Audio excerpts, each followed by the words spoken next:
Depuis 7 heures ce matin et comme tous les jours, Xavier est avec ses bêtes. Son exploitation avec ses parents à Saint-Flovier dans le sud du département, c'est 80 vaches et 180 hectares de céréales.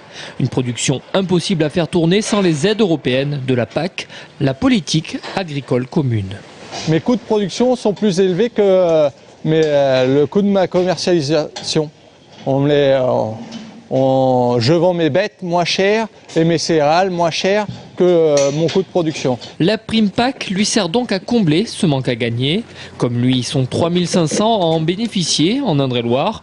Une aide principalement calculée en fonction de la surface des terres, jusqu'à 350 € par hectare et par an. Mais hier, la Commission européenne a présenté les grandes lignes d'une réforme de la PAC pour la période 2014-2020. 3 options sont envisagées. Le maintien d'un statu quo avec des améliorations limitées, une solution intermédiaire avec un régime d'aide plus équilibré, ou enfin une réforme radicale avec la fin des aides aux revenus et la suppression de la plupart des mesures d'intervention sur les marchés. Et c'est cette dernière option qui inquiète les agriculteurs. Pour une exploitation moyenne, les primes PAC aujourd'hui représentent 20% du chiffre d'affaires. Mais sans ces primes, on peut pas vivre. On peut rien faire. On est sur une corde.